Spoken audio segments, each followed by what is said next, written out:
Dari negeri di bawah Bayu ke Suma, lancar pusat sehenti pertama di Sabah. Perinciannya bersama Magdalena Depol di Kota Kinabalu. Silakan. Ya, Farhatul, pusat khidmat sehenti ke Suma pertama yang dilancar di Sabah mempermudah akses pekerja dan majikan. Satu inisiatif penting yang menyatukan semua perkhidmatan berkaitan pekerja dan majikan di bawah satu bumbung. Ia sebahagian daripada usaha rekayasa semula proses kerja ke Suma untuk perkhidmatan lebih cekap dan mesra rakyat. Ini akan sudah tentu memudahkan pemegang taruh kita, tak kiralah pekerja ataupun majikan, untuk mendapatkan khidmat daripada kementerian. Jadi kita berharap dengan adanya pusat sehenti ini, dia akan memudah cara pemegang taruh untuk berurusan dengan pihak kementerian. Projek rintis ini akan diperluas ke Johor, Pulau Pinang, Kuala Lumpur dan Sarawak. Lebih 30 proses kerja kini dipermudah menerusi dasar No Wrong Door Policy ke Suma, melibatkan penjimatan masa dan kos. Inisiatif ini turut beri kejelasan kepada majikan dan pelabur mengenai undang-undang perburuhan serta kebajikan pekerja. Seringkali mereka tidak ada HR sendiri.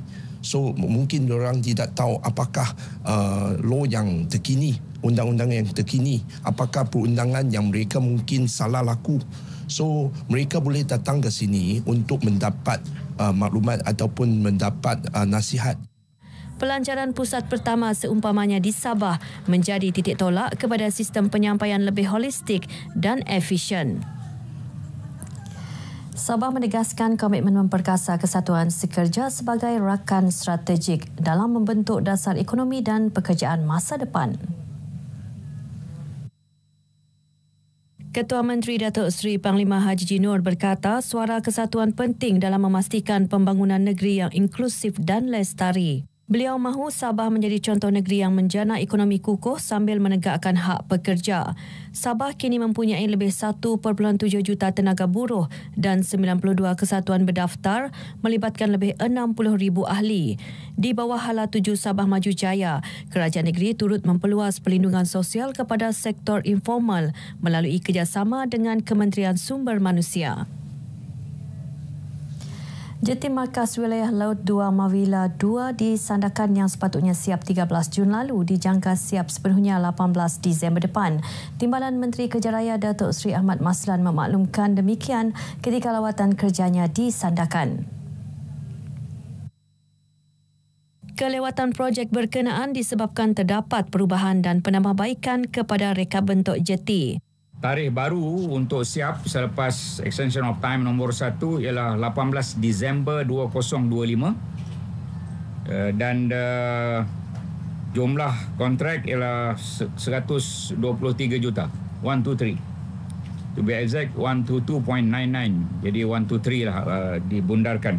Dan kita harap kontraktor akan menyiapkan segera. Jeti berkenaan dilengkapi kemudahan tambatan serta telekomunikasi bagi meningkatkan tahap keselamatan kapal Tentera Laut Diraja Malaysia, TLDM, dan kapal tentera asing yang berlabuh. Mengulas perkembangan projek Lebuh Raya Pen Borneo, Datuk Ahmad Maslan mengarahkan Jabatan Kerja Raya JKR Sabah memberi amaran secara lisan dan bertulis kepada kontraktor terlibat agar jalan yang rosak dalam pembinaan Pen Borneo sentiasa diselenggara.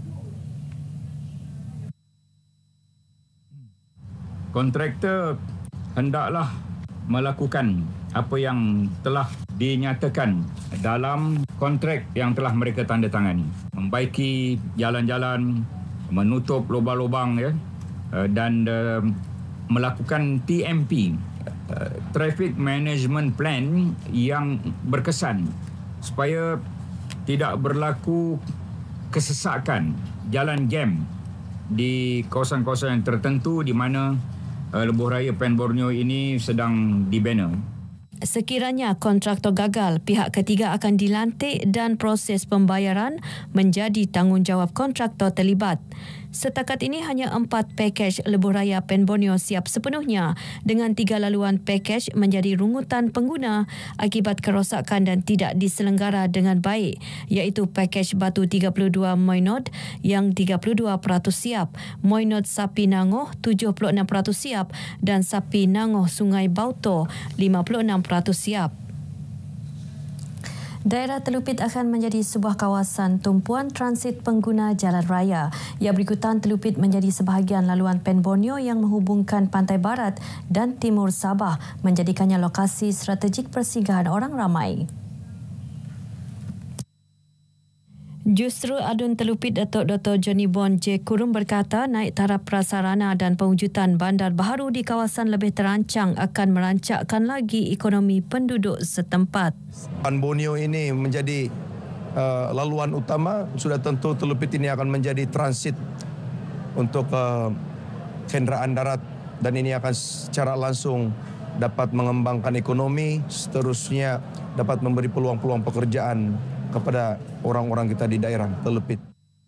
Telupit terletak kira-kira 120 km dari Sandakan dan 200 km dari kota Kinabalu. Sebuah lori elektrik bomba sukarelawan bakal memperkukuh sistem tindak balas kecemasan di kawasan Dewan Undangan Negeri Melalap Tenom. Kenderaan mesra alam ini disumbangkan Pengerusi Lembaga Pembangunan Ekonomi Sabah SUDC Datuk Jamawi Jaafar. Lori berkapasiti sifar pelepasan karbon ini dilengkapi peralatan asas pemadaman kebakaran dan sistem amaran kecemasan sesuai digunakan di kawasan kampung dan pedalaman. Dan syukur pada kali ini kita telah menerima satu kenderaan pelbagai guna yang boleh digunakan oleh anggota sukarelawan ini untuk membantu pencegahan awal berlakunya kebakaran sebelum ada pasukan bomba daripada Balai Bomba Tenom sampailah. Sekurang-kurangnya dia dapat menyelamatkan harta benda ataupun nyawa dan juga keperluan masyarakat lebih awal. Penempatan lori ini dijangka mempercepat respon pasukan sukarelawan atau bomba komuniti, khususnya untuk menangani kebakaran rumah, hutan kecil dan kecemasan di lokasi yang sukar diakses. Inisiatif ini selaras dengan usaha memperkukuh keselamatan komuniti luar bandar serta menyokong agenda pembangunan hijau negeri. 10 anggota sukarelawan akan dilatih bagi mengendalikan operasi lori berkenaan, membentuk barisan tindak balas awal di lapangan. Selaras komitmen Kerajaan Madani menangani kos sara hidup dalam inisiatif ke-6 RMK13, beberapa NGO tempatan berharap subsidi beras madani rakyat BMR dan program beli barangan buatan Malaysia dilaksana secara agresif di Sabah dan wilayah Persekutuan Labuan. Jurucakap Gabungan Pertubuhan Bukan Kerajaan NGO Ahmadi Wahab berkata, program berkenaan mampu memberi akses kepada masyarakat untuk mendapatkan beras dengan harga mampu milik.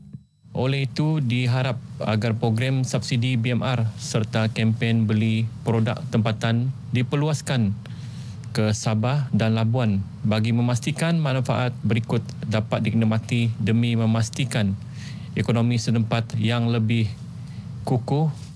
Menerusi BMR, pembeli layak mendapatkan beras pada harga RM26 setiap bungkus dengan had pembelian 5 kampit bagi menggalakkan penggunaan beras tempatan.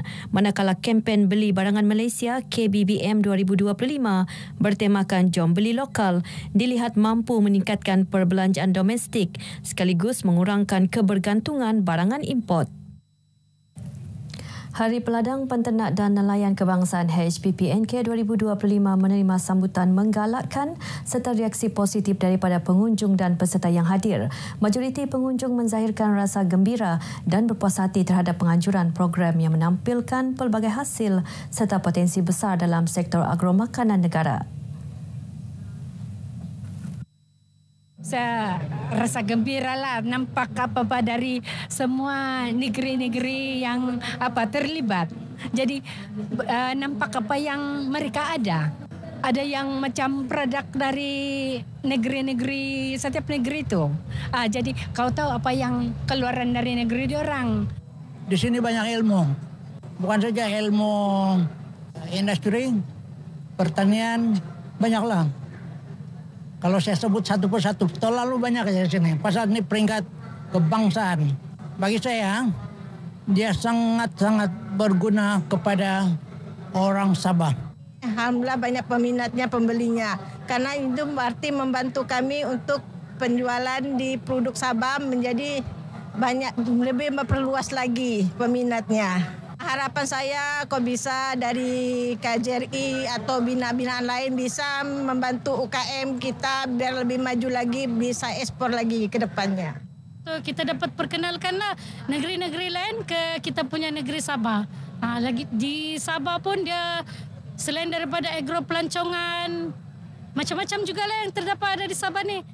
Macam di pavilion-pavilion kita boleh tahu setiap pavilion kita ada PPK. So dari situ kita boleh tahulah usahawan diorang buat apa. Dari segi pertanian tu apa yang diorang buat. Macam itulah. Dengan tema Kudrat Kami Menjamin Pertiwi, HPPNK 2025 sejajar aspirasi kerajaan membina ekosistem agromakanan yang lebih mampan dan berdaya saing.